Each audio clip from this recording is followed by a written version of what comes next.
پیارے بچوں، آج ہم فیضان درس حدیث میں حدیث نمبر 85 یعنی کہ 85 پڑھیں گے اور سمجھنے کی کوشش کریں گے انشاءاللہ تبارک و تعالی۔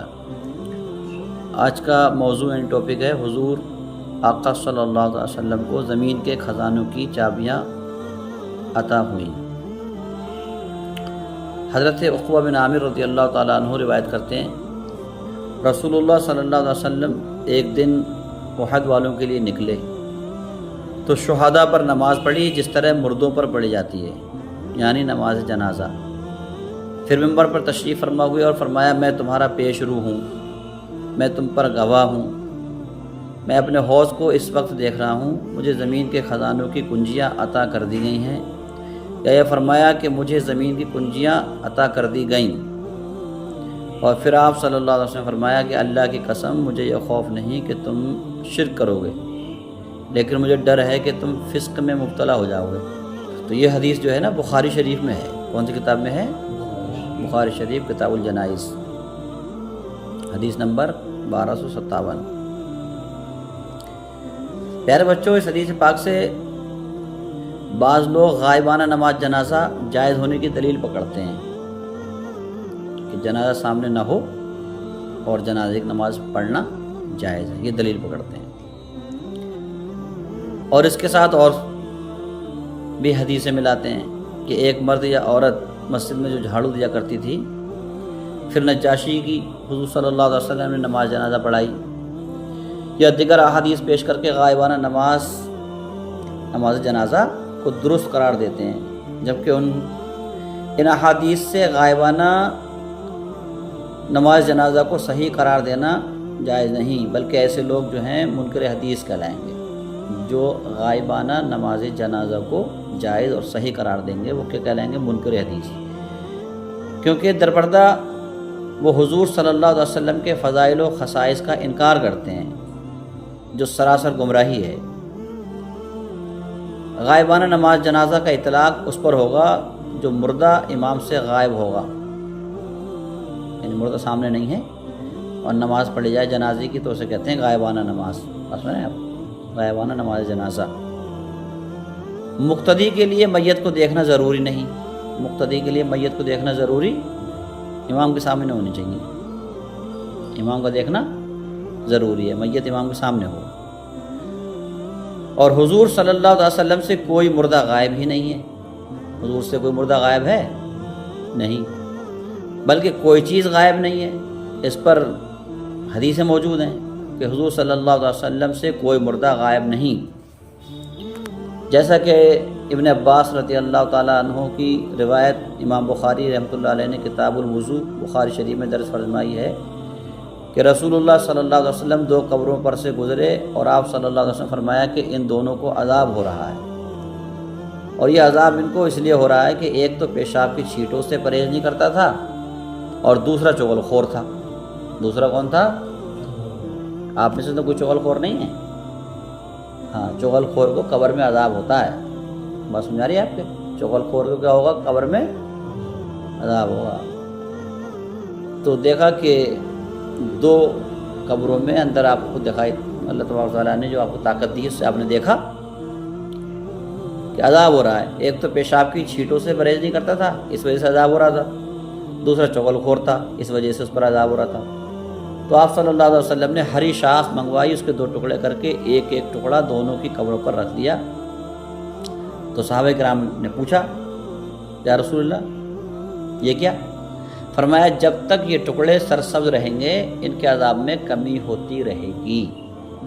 اسی سے علماء اہل سنت والجماعت جو قبروں پر پھول ڈالتے ہیں اس کو ثابت کرتے ہیں، یہاں سے قبروں پر پھول ڈالنے کا جواز ثابت ہوتا ہے، یعنی جائز ہونا ثابت ہوتا ہے۔ قبروں پر پھول ڈالنا جائز ہے، یہ بات ثابت ہوتی ہے کس سے؟ اس حدیث سے کہ حضور آقا صلی اللہ علیہ وسلم نے ہری لکڑی، تر لکڑی کو لے کر دو شاخیں کر کے دونوں قبروں پہ لگائیں۔ صحابہ نے پوچھا اس سے کیا فائدہ ہوگا؟ تو آپ نے کیا فرمایا؟ جب تک یہ تر رہیں گی ان کے عذاب میں کیا ہوگی؟ تخفیف ہوگی۔ تو اس حدیث سے معلوم ہوا کہ حضور صلی اللہ علیہ وسلم کے لیے کوئی مردہ غائب ہی نہیں، کوئی مردہ غائب نہیں ہے۔ تو جب حضور صلی اللہ علیہ وسلم سے کوئی مردہ غائب ہی نہیں ہے تو پھر وہ غائبانہ نماز جنازہ نہ ہوئی. غائبانہ جنازہ اسے کہا جائے گا جو مردہ حضور صلی اللہ علیہ وسلم سے غائب ہوگا. اور یہی وجہ تھی کہ صحابہ کرام نے حضور صلی اللہ علیہ وسلم کی وصال کے بعد کبھی بھی غائبانہ نماز جنازہ نہیں پڑھی. اگر غائبانہ نماز جنازہ جائز ہوتی تو صحابہ کرام بھی تو بعد میں پڑھتے رہتے.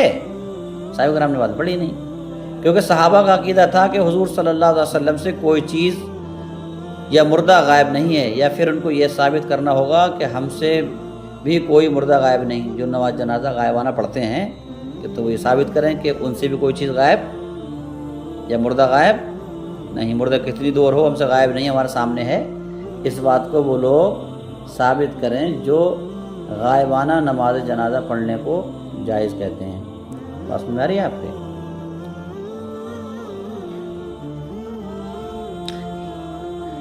مگر یہ لوگ کبھی بھی اس بات کو ثابت نہیں کر سکیں گے کہ ان سے مردہ غائب نہیں ہے. جو غائب ہے وہ تو غائب ہی ہے، یہ اس کو سامنے لے آئیں گے.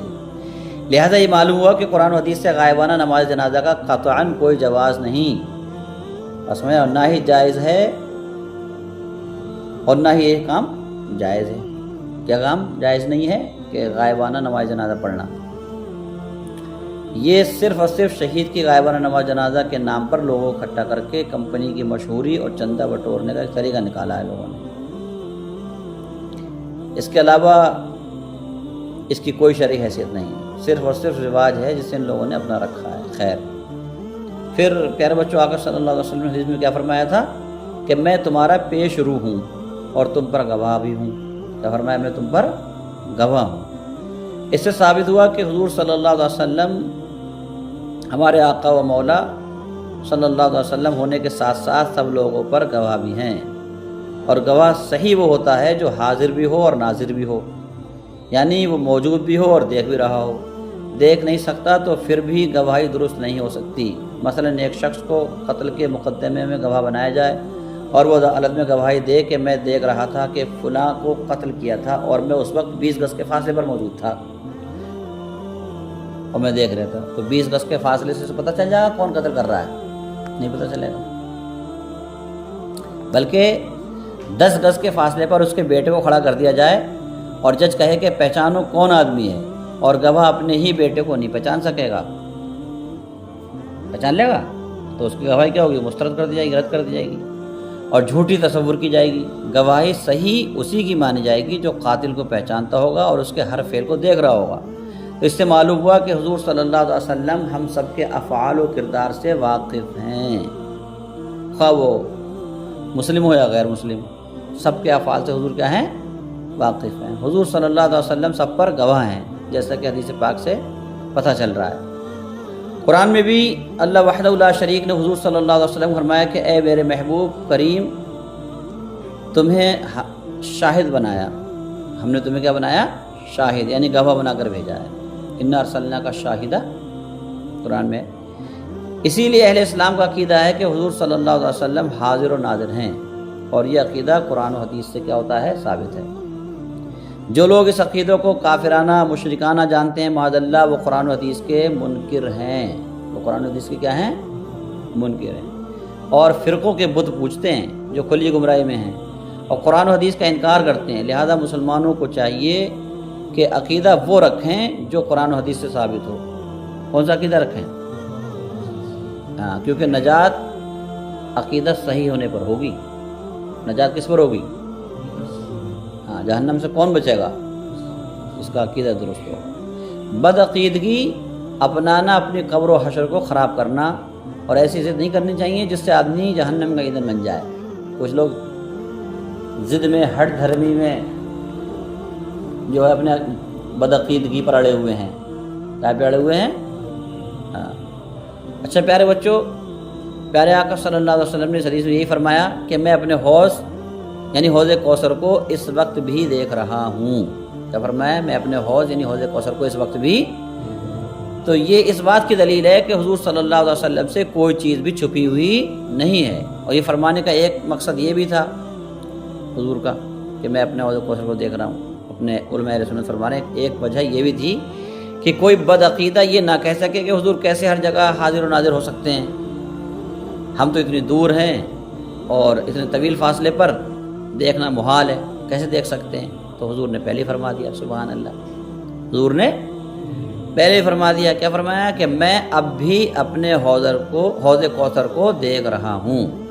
تمام اعتراضات کو یہ جملہ کہہ کے حضور نے ختم کر دیا، فرما دیا میرے لیے محال یا ناممکن نہیں کہ میں نہ دیکھ سکوں، مجھے اللہ نے اتنی طاقت دی ہے کہ میں دیکھتا ہوں، یہ کمال مجھے عطا فرمایا ہے۔ میرے سامنے نہ تو فاصلے کی کوئی حیثیت ہے اور نہ ہی میرے لیے کوئی پردہ ہے، ساری کائنات میرے سامنے ہے اور میں اسے دیکھ رہا ہوں، کیونکہ حوض کوثر جنت میں ہے، اور جنت کہاں بتائی تھی آپ کو؟ سدرۃ المنتہا کے اوپر، اس سے بھی آگے۔ اگر حضور صلی اللہ علیہ وسلم اپنے حوض کو دیکھ رہے ہیں تو دوسری کائنات کی تو کوئی حیثیت ہی نہیں۔ بات سن رہے ہیں؟ وہ تو حوض کے مقابلے میں بہت قریب ہیں، کیونکہ حوض کوثر تو ساتوں آسمانوں کے اوپر ہے نا، اوپر سدرۃ المنتہا اور اس کے اوپر جنت ہے، بات سن رہے ہیں، اور وہاں پر حضور کا حوض کوثر ہے، اور حضور زمین پر بیٹھ کر فرما رہے ہیں میں اپنے حوض کوثر کو دیکھ رہا ہوں، تو کیا کہنے ہیں، سبحان اللہ۔ اسی لیے ہمارے اعلیٰ حضرت کیا کہا تھا، دور و نزدیک کے سننے والے وہ کان لالے کرامت پہ لاکھوں سلام، ایک وہ شعر کہا تھا سلام میں،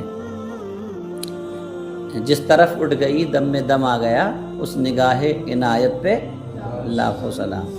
تو خیر حضور کا دیکھنا اور سننا کمال ہی کمال ہے، سبحان اللہ۔ فرماتے ہیں انی ارا ما لا ترون واسمع ما لا تسمعون، میں وہ دیکھتا ہوں جو تم نہیں دیکھتے، اور میں وہ سنتا ہوں جو تم نہیں سنتے۔